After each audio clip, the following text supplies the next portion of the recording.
Past perfect continuous tense म्हणजे चालू पूर्ण भूतकाळ. भूतकाळात काही क्रिया, काम काही कालावधीसाठी करत होतो हे सांगण्यासाठी हा काळ वापरतात. फॉर्म्युला लक्षात घ्या. करता त्यानंतर हॅड बीन, नंतर क्रिया ING, त्यानंतर वस्तू, त्यानंतर सिन्स किंवा फॉर, त्यानंतर time. I had been watching TV since morning. मी सकाळपासून टीव्ही बघत होतो. She had been reading the book for 2 hours. ती 2 तास पुस्तक वाचत होती. नेगेटिव्ह म्हणजेच नकारात्मक. आता वाक्यरचना पाहून घेऊया. करता त्यानंतर हॅड नॉट बीन, त्यानंतर क्रिया ING, त्यानंतर वस्तू, त्यानंतर सिन्स किंवा फॉर, त्यानंतर time. I had not been taking this medicine for 2 months. मी हे औषध 2 महिने घेत नव्हतो. Riya had not been playing chess for 4 hours. Riya 4 तास बुद्धिबळ खेळत नव्हती. आता येस नो क्वेश्चन्स पाहूया. हॅड त्यानंतर करता, त्यानंतर बीन क्रिया ING, त्यानंतर वस्तू, त्यानंतर सिन्स किंवा फॉर, त्यानंतर टाइम. काही उदाहरणं पाहूया. Had you been doing this work for 5 years. तू हे काम 5 वर्षे करत होतास का? Had he been playing carrom since 2 o'clock. तो 2 वाजल्यापासून कॅरम खेळत होता का? व्हाय क्वेश्चन्स म्हणजेच WH त्यानंतर हॅड, त्यानंतर करता, त्यानंतर बीन, त्यानंतर क्रिया ING, त्यानंतर वस्तू, त्यानंतर सिन्स किंवा फॉर, त्यानंतर टाइम. इथे WH म्हणजेच प्रश्न. आता काही उदाहरणं पाहूया. What had you been doing since morning. तू सकाळपासून काय करत होता? Where had Raj been working for 3 years. Raj 3 वर्षे कुठे काम करत होता? Who had been cleaning the office for 5 months. 5 महिने ऑफिस कोण स्वच्छ करत होते? प्रेझेंट परफेक्ट कंटिन्युअस टेन्स म्हणजे चालू पूर्ण वर्तमान काळ. काही काम आपण काही कालावधीपासून करत आहोत हे सांगण्यासाठी हा काळ वापरतात. फॉर्म्युला. करता त्यानंतर हॅव किंवा हॅज बीन, त्यानंतर क्रिया ING, त्यानंतर वस्तू, त्यानंतर सिन्स किंवा फॉर, त्यानंतर टाइम. आता काही उदाहरणं पाहूया. I have been watching TV since morning.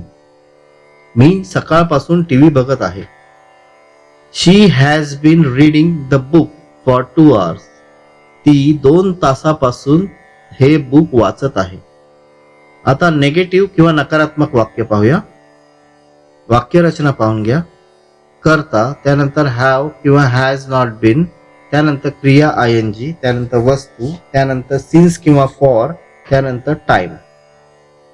काही उदाहरणं पाहूया. I have not been doing this work since morning. मी हे काम सकाळपासून नाही करत आहे. He has not been cleaning the office for 5 days. तो 5 दिवसापासून ऑफिस नाही स्वच्छ करत आहे. येस नो क्वेश्चन्स पाहूया. प्रश्नरचना पाहून घ्या. हॅव किंवा हॅज, त्यानंतर करता, त्यानंतर बीन क्रिया ING, त्यानंतर वस्तू, त्यानंतर सिन्स किंवा फॉर, त्यानंतर time. Have you been doing this work since morning. तू हे काम सकाळपासून करत आहेस का?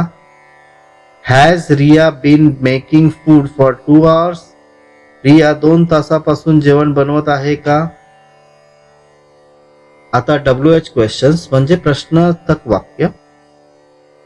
प्रश्नरचना पाहून घ्या.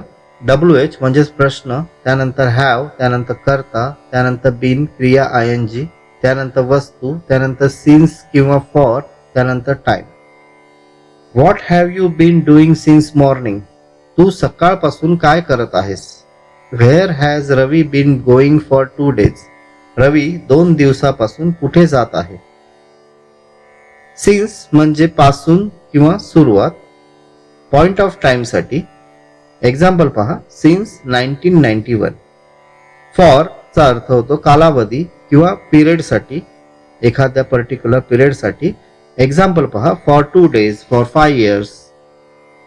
आय, वी, दे, यू किंवा अनेक वचन असेल तर हॅव वापरा.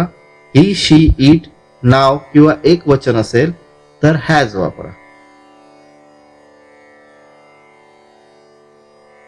आता पार्ट्स ऑफ स्पीच पाहूया. याचा अर्थ होतो संभाषणाचे घटक किंवा शब्दांचे प्रकार. भाग, अवयव. आपण इंग्रजी भाषा बोलताना निरनिराळे प्रकारचे शब्द वापरतो, त्या शब्दांना पार्ट ऑफ स्पीच असे म्हणतात.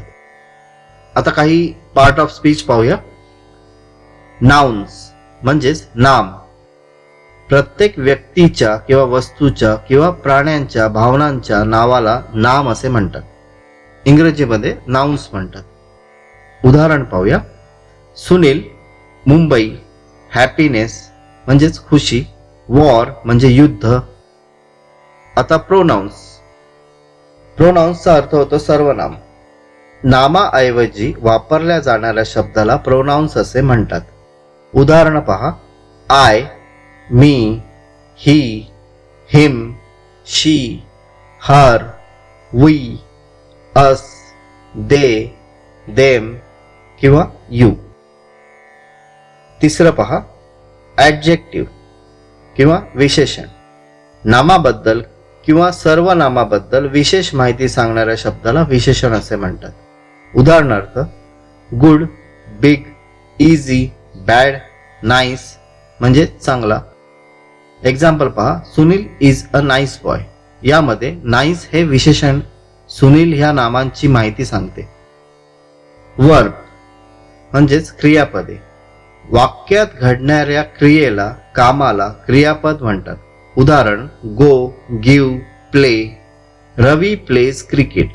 रवी क्रिकेट खेळतो. यामध्ये प्लेज म्हणजे खेळतो हे क्रियापद आहे.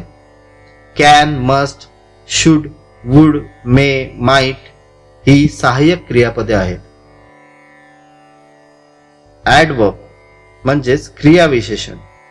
क्रियापद व विशेषणाबद्दल किंवा इतर क्रियाविशेषणाबद्दल माहिती सांगणाऱ्या शब्दाला ॲडवर्ब्स असे म्हणतात.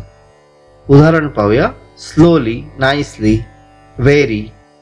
एक्झाम्पल ही वॉक्स स्लोली. तो हळू चालतो. प्रेपोजिशन म्हणजे शब्दयोगी अव्यय. वाक्यातल्या नाम व सर्वनामाचे वाक्यातल्या इतर शब्दांशी असलेला संबंध हे शब्द सांगतात. उदाहरण इन म्हणजे आतमध्ये. ऑन म्हणजे वर किंवा वरून. अंडर म्हणजे खाली. ॲट च्या ठिकाणी. ओव्हर म्हणजे वर किंवा वरून. Example I live at panel. Into म्हणजे च्या आत. फॉर म्हणजे साठी. इनसाइड म्हणजे आत. नियर म्हणजे जवळ. ऑफ म्हणजे चा. आता कंजंक्शन म्हणजे उभयान्वयी अव्यय. कंजंक्शन्स हे शब्द दोन वाक्य जोडण्यासाठी किंवा शब्द जोडण्यासाठी वापरतात. उदाहरणार्थ पहा. बट म्हणजे पण. बिकॉज म्हणजे म्हणून किंवा कारण की. अँड म्हणजे आणि. इफ म्हणजे जर. ऑर म्हणजे किंवा. दो म्हणजे जरी. सिन्स च्या पासून. सो म्हणून. व्हाईल त्यावेळेला. अनलेस नाहीतर. एक्झाम्पल पहा. I want tea and bread. Interjection केवल प्रयोगी अव्यय. मनात अचानक येणाऱ्या भावना, सुख, दुःख, आनंद, आश्चर्य व्यक्त करण्यासाठी जे शब्द वापरले जातात त्यांना इंटरजेक्शन म्हणतात. इंटरजेक्शन हे सहसा वाक्याच्या सुरुवातीला घेतले जाते. इंटरजेक्शन नंतर उद्गारवाचक चिन्ह घेतात. एक्झाम्पल पहा. हुर्रे, आह, आउच, ब्रावो, हाय, हॅलो, ॲलस, शिट हे सगळे शब्द इंटरजेक्शनची उदाहरणं आहेत. हुर्रे हे आनंद व्यक्त करण्यासाठी वापरलं जातं. एक्झाम्पल पहा. Hurray, we won the match.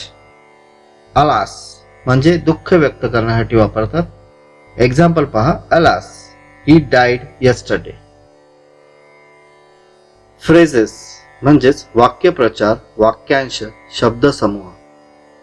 फ्रेजेसमध्ये कर्ता आणि क्रियापद हे कॉम्बिनेशन नसते. फ्रेजेस हा एक शब्दसमूह असतो. Phrase is a group of words which does not have a subject and a verb combination. आता काही एक्झाम्पल्स पाहूया. Long time to see, in a way. All of a sudden, अचानकपणे किंवा अचानक. He became serious all of a sudden. तो अचानक गंभीर झाला किंवा सिरियस झाला. On account of, च्यामुळे. He retired early on account of ill health. तो आजारपणामुळे लवकर निवृत्त झाला. Ins and outs, छोट्या मोठ्या गोष्टी. I know the ins and outs of this business. मला या व्यवसायाच्या छोट्या मोठ्या गोष्टी माहीत आहेत. In the meantime, मधल्या वेळेत. In the meantime, you can read newspaper. मधल्या वेळेत तू न्यूजपेपर वाचू शकतोस. Over and over, पुन्हा पुन्हा. He played the same song over and over. त्याने तेच गाणे पुन्हा पुन्हा वाजवले. In a while, थोड्या वेळात. The bus is about to arrive in a while. बस थोड्या वेळात पोहोचणार आहे. As far as, जोपर्यंत. As far as possible, I will help you. मी तुला मदत करीन जोपर्यंत शक्य होईल. Child's play, म्हणजे मुलांचा खेळ, एकदम सोपी गोष्ट. Truck driving is not a child's play. Truck चालवणे हे इतके सोपे नाही किंवा ट्रक चालवणे हा मुलांचा खेळ नाही. शॉर्ट अँड स्वीट, थोडक्यात आणि मुद्देसूद. The meeting was short and sweet. Meeting थोडक्यात आणि मुद्देसूद होती. सेफ अँड साऊंड, सही सलामत. We reach home safe and sound. आम्ही सही सलामत घरी पोहोचलो. नीट अँड क्लीन, व्यवस्थित आणि स्वच्छ. The office is neat and clean. Office व्यवस्थित आणि स्वच्छ आहे. ॲट द मोमेंट, ह्या क्षणी, ह्या वेळेला. I am very busy at the moment. मी ह्या क्षणी खूप व्यस्त आहे.